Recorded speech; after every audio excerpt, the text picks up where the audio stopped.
1960'larda Batı'ya göre otomotiv sektöründe çok geride olan Sovyetler, İtalyan Fiat'ın yardımıyla otomobil fabrikası kurar. Avtovaz kısa sürede dünyanın en çok üretim yapan 3. fabrikası olur. Şirketin ürettiği Lada Niva, Avrupa'da 4x4 arazi aracı pazarını nasıl domine etti? 19 milyon adetten fazla satılan Lada Niva nasıl dünyanın en çok satılan 5 otomobil modelinden biri oldu? Lada'nın hikayesi başlıyor. 1960'ların ortasında Batı ile teknoloji yarışında olan Sovyet yönetimi, otomobil üretiminde Avrupa ve Amerika'ya göre çok geride olduğunu fark eder. O dönemde Moskvich ve Volga firmaları Sovyet arabalarını üretse de üretim çok yetersizdi. Moskvich üretim bandından çıkardığı ekonomik dayanıklı otomobillerin %53'ünü Finlandiya, Norveç ve bazı Avrupa ülkelerine ihraç ederken, Volga firması ise daha düşük kapasiteyle özellikle hükümet yöneticilerinin tercih ettiği daha lüks otomobiller üretiyordu. Yetersiz otomobil üretimi ve Sovyet halkının alım gücünün düşük olması nedeniyle halkın çok küçük bir kısmı araba sahibiydi. Ulaşım içinse otomobillerin önemi giderek artıyordu. Bu sorunu çözmek isteyen Sovyet yönetimi yüksek kapasiteyle ekonomik, zorlu Sovyet iklim koşullarına dayanabilecek ve halkın arabası olabilecek otomobiller üretmek için büyük bir üretim fabrikası kurmaya karar verir. Ancak Sovyetlerin otomotiv alanında yeterli tecrübesi yoktu. Bu nedenle Avrupalı üreticilerle işbirliği yapılmasına karar verilir. Yönetim Renault, Peugeot, Volkswagen ve Fiat ile görüşmeler yapar. Uzun görüşmeler sonucu İtalyan üretici Fiat ile anlaşılır ve 1966 yılında işbirliği anlaşması imzalanır. Aynı yıl Volga Nehri'nin yakınında halkın arabasının üretileceği 1,5 milyon metrekarelik dev tesisin inşası başlar. Fiat liderliğinde birçok otomasyon sistem, rüzgar tüneli testi ve araç güvenliği araştırma merkezi içeren modern ve teknolojik bir fabrika kurulur. Dev tesis günümüzün parasıyla 4,1 milyar dolara mal olur.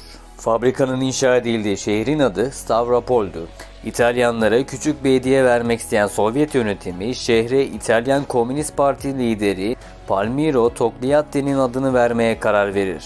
Şirketin adı ise Avtovaz olarak seçilir. Vaz ismi Volga Otomotiv Fabrikası'nın kısaltılmış haliydi. Avtovaz'ın programı Fransa'nın Citroen 2 CV'si, Almanya'nın Volkswagen Beetle'ı gibi ekonomik, basit, dayanıklı, halkın arabasını üretmek olur. Bunun için 1967'de Avrupa'da yılın otomobili ödülünü kazanan Fiat 124 modeli seçilir ve aracın lisansı satın alınır. Ancak Fiat 124'ün Sovyetlerin zorlu kış ve yol şartlarına dayanması gerekiyordu.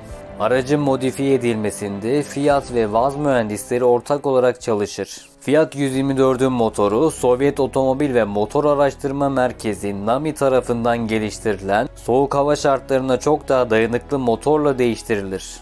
Aracın bozuk ve engebeli Rus yollarında ilerleyebilmesi ve dayanıklı kalması için süspansiyon yükseltilir, şase güçlendirilir ve gövde kalınlaştırılır. 1970'te fabrikanın inşaatı tamamlanır ve ilk yıl 220 bin adet otomobil üretilmesi planlanır. İlk otomobil Vaz 2101 Ziguli 22 Nisan 1970'te Lenin'in 100. doğum gününün yıl dönümünde üretim bandından çıkar. Araç adını üretildiği şehirde bulunan Ziguli dağlarından alır. Vaz 2101 1,2 litre 64 beygirlik motora sahipken maksimum hızı 140 km/saatti. 1971'den itibaren aracın hatchback versiyonu da üretilmeye başlanır. İlk yıl birçok parçası İtalya'dan ithal edilen 22 bin adet Ziguli üretim bandından çıkar. Ancak bir yıl sonra fabrika tam kapasiteyle çalışmaya başlar. Kendi çeliği de dahil olmak üzere otomobilin çoğu parçası Avtovaz'da üretilmeye başlanır. 1973'te yıllık üretim kapasitesi 660 bin adete çıkar. Aynı yıl 1 milyonuncu Vaz da üretim bandından çıkar. 2 yıl sonra ise üretim kapasitesi 750 bine çıkar ve tesis dünyada en çok otomobil üreten 3. fabrika olur. Yumuşak bir süspansiyona sahip, zorlu Sovyet yollarında bile kolayca ilerleyebilen, pratik, bakım masrafları düşük, sürücülerin kendi kendine tamir edebileceği kadar basit tasarlanmış araç, Sovyet halkı tarafından çok sevilir. Üretim kapasitesi yüksek olsa da fabrika talebi karşılayamaz. Sovyet yönetimi geniş kitlelerin karşılayabileceği ucuz bir otomobil üretmek istese de Vaz 2101'in fiyatı alım gücü düşük Sovyet halkı için pahalıydı. 1975'te aracın satış fiyatı 5620 rubleydi. Bir mühendisin ortalama aylık maaşı ise 180-200 ruble aralığındaydı. Yani ortalama bir Sovyet mühendisi 30 aylık maaşı ile otomobile sahip olabiliyordu. Yine de otomobile olan talep çok yüksek olur ve bekleme listesine yazılan Sovyet halkı aylarca otomobilini bekler. Liste birkaç yıla kadar uzamaya başlayınca beklemeden araç sahibi olmak isteyen Sovyet halkı aracın ikinci eline sıfırından daha fazla para ödemeye başlar. İlk ihracat 1971 yılında Yugoslavya'ya yapılır. Yurt dışı pazarında aracı Vaz adıyla satmak istemeyen şirket bir otomobil dergisinde isim yarışması düzenler. 1200 isim önerisinden Rusça'da uyum, birlik anlamına gelen Lada ismi seçilir. Araç yurt dışı pazarında Lada 1200 adıyla satışa çıkarılır. Yerel pazara göre daha kaliteli üretilen Lada'lar Bulgaristan, Macaristan, Doğu Almanya, Küba gibi ülkelere de ihraç edilir. Şirket 1904'te üretmeye başladığı sağdan direksiyonlu Lada modellerini de İngiltere, Avustralya ve Japonya'ya ihraç etmeye başlar. Bu süreç boyunca kendi otomobilini geliştirmek isteyen Avtovaz mühendisleri deneysel çalışmalar yapar ve birçok prototip üretir. Şirket 1977'de tamamen kendi tasarımları olan ilk otomobilini üretim bandından çıkarır. Lada Niva, yerel pazardaki adıyla Vaz 2121, 3 ve 5 kapılı 4x4 arazi aracıydı. Model Avrupa'da büyük başarı yakalayan Renault 5'ten ilham alır ve tasarımcılar tarafından Land Rover'ın şasisinin üstüne konulmuş Renault 5 olarak tanımlanır. Ancak araç Fiat 127 ile de birçok benzerliğe sahipti. Aslında Lada Niva kırsal kesimde yaşayan köylü ve çiftçiler için tasarlanır. Araç Ural Dağları, Sibirya gibi çok zorlu arazi şartlarında test edilir. %58 eğime tırmanabilen, 1 metrelik su ve çamur içinde ilerleyebilen Niva çok iyi bir arazi aracı olduğunu kanıtlar. 1978'de Paris Motor Fuarı'nda tanıtılan model büyük ilgi çeker. Avrupa'da hızlı bir şekilde 4x4 arazi aracı pazarının %40'ına sahip olan Lada Niva, şirketin en çok ihraç edilen modeli olur. 1980'lerin başında 6 silindirli Porsche motoru kullanarak rally yarışlarına da katılır ve önemli dereceler elde eder. Yurt dışından gelen talebin yüksek oluşu ve Avtovaz'ın ihracata öncelik vermesi nedeniyle Sovyet halkı için tasarlanmasına rağmen yerli halk Niva için çok uzun bekleme listesine yazılır. Lada Niva, Rusya ve Avrupa'da ambulans, polis ve askeri araç olarak kullanılır. Ayrıca araç, Rus Antarktik Araştırma Merkezi tarafından personel ve malzeme taşımak için kullanılır ve Antarktika'da 10 yıl boyunca kalarak -54 dereceye kadar düşen hava şartlarında 40.000 kilometreden fazla yol yapan dünyadaki ilk araba olur.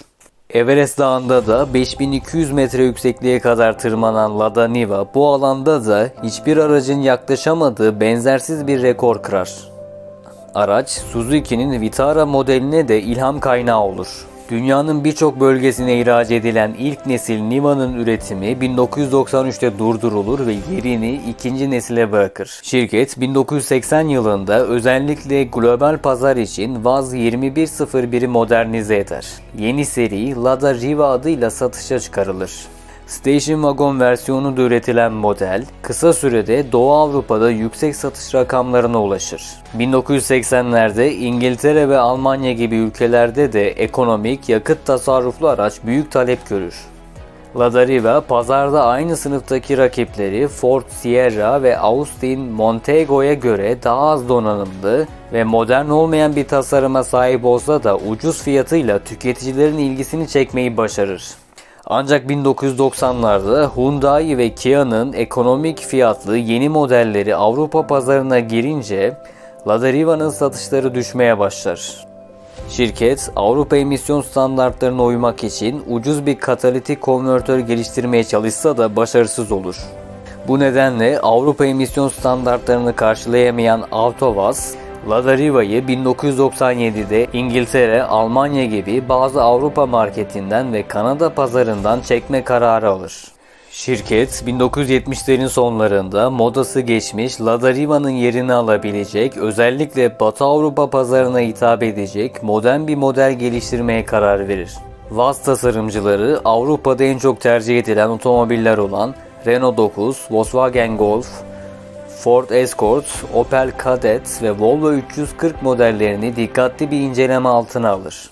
Yeni Lada modeli pazarda bu modellerle rekabet edecekti. Şirket motor geliştirmede Porsche mühendisleri ile ortak çalışma yapar. 1979'da ilk prototip ortaya çıkar. 1984'te ise ilk araç üretim bandından inmeye başlar. Vaz 2108, diğer adıyla da Lada Sputnik, 3 kapılı ve 5 kapılı hatchback ve 4 kapılı sedan olarak üretilir. Model şirketin ürettiği ilk önden çekişli araç olur. 1.1 litrelik versiyon 53 beygirken 1.5 litrelik versiyon 71 beygir güce sahipti. Araç yurt dışı pazarında Lada Samara adıyla satışa çıkarılır. Samara, Batı Avrupa'da sahip olduğu fiyat segmentine göre etkileyici bir motora ve performansa sahip olmakla ve yakıt tasarruflu oluşu ile beğenilse de ucuz plastik ağırlıklı iç tasarımdan dolayı eleştirilir. Lada Samara Avrupa'da 4795 euroluk satış fiyatıyla pazardaki Peugeot 309 ve Ford Escort'a göre çok daha ekonomik bir fiyata sahipti. İlk başta satışlar iyi gitse de tüketiciler Samara ile hemen hemen aynı fiyat segmentinde olan Skoda Favorit ve Hyundai Pony gibi modelleri daha fazla tercih etmeye başlar. Dayanıklı, az bakım gerektiren model, iklim koşullarının zorlu olduğu Kanada, Avustralya, Finlandiya gibi ülkelerde ise nispeten daha iyi satış rakamlarına ulaşır. Lada Riva'da olduğu gibi Avrupa emisyon standartlarını karşılayamayan şirket Lada Samara'yı da Batı Avrupa pazarından çeker. Büyük beklentilerle geliştirilse de Samara Riva'nın başarısına ulaşamaz. 1997'de global pazarda satışlar çok düşük seviyede kalır. 1980'lerin sonunda Lada Samara ile beklediği başarıyı yakalayamayan Avtovaz çok daha modern yeni bir tasarıma sahip bir model geliştirmeye karar verir. Avtovaz proje için 2 milyar dolar harcama yapar. 1990 yılında ilk prototip Lada 110 diğer adıyla da Vaz 2110 tanıtılır. 2 yıl sonra seri üretime geçilmesi planlansa da yaşanılan ekonomik kriz ve 1993'te Sovyetlerin yıkılması nedeniyle ilk araç ancak 1995'te üretim bandından çıkar. 1.6 litre motora sahip 95 beygirlik model Riva'ya göre oldukça donanımlıydı. Elektrikli camlar, ısıtmalı arka cam, merkezi kilit sistemi standart olarak kullanılırken daha lüks versiyon hidrolik direksiyon, elektrikli ve ısıtmalı yan aynalar ve ısıtmalı ön koltuklara sahipti. 1998'de aracın önden çekişli Station Wagon versiyonu da üretim bandından çıkmaya başlar. Yeni model yine yurt dışı pazarında farklı isimlerle satışa çıkarılır. Türkiye'de Lada Vega ismiyle pazara çıkarılır. 2002 yılında yeni Lada Samara Rus güvenlik değerlendirme testi RCAP'ta 4 yıldız üzerinden yalnızca yarım yıldız almayı başarır. Aynı yıl Vega ve Lada Riva ise 0 yıldız alır. Bu sonuç teknolojinin gerisinde kalan Lada modellerinin güvenlik açısından ciddi problemleri olduğunu ortaya serer. Şirket pazarda varlığını sürdürmek için tamamen yeni bir şey yapması gerektiğinin farkındaydı. Avtovaz pazara çok daha modern ve teknolojik süper mini bir model çıkarmaya karar verir. 2004'te Lada Kalina ortaya çıkar. Aracın modern tasarımı, iç dizaynda kullanılan kaliteli malzemeler oldukça etkileyiciydi. Airbag, ABS, hidrolik direksiyon ve klimaya sahip Kalina, Lada modellerinin tekrar Avrupa pazarına girmesini sağlar. 7-8 bin euro aralığında satılan modelin pazardaki rakipleri Dacia Logan ve Hyundai Accent olur. Yeni modele rağmen satışları çok düşük seviyede olan Avtovaz 2009 yılında iflasın eşiğine gelir. Fabrikada bazı bölümler kapatılır. Tek başına bu krizden çıkamayacağını anlayan şirket markayı satmaya karar verir. Aynı yıl Renault Avtovaz'ı satın alır. Şirket, Renault-Nissan liderliğinde geliştirilen yeni nesil Lada Niva, Lada Vesta ve Lada Kalina gibi modelleri üretmeye devam eder. Eskiyen tasarımına rağmen Rusya, Ukrayna, Kazakistan, Mısır gibi ülkelerde hala satılmaya devam eden Lada Riva 2012 yılına kadar üretimde kalmaya devam eder. 2012 yılında Togliatti fabrikasında Riva'nın üretimine son verilir. 32 yıl boyunca dünya çapında 19 milyondan fazla satılan model, tarihin en çok satılan 5. otomobili olurken en uzun süre üretimde kalan modellerden biri olur.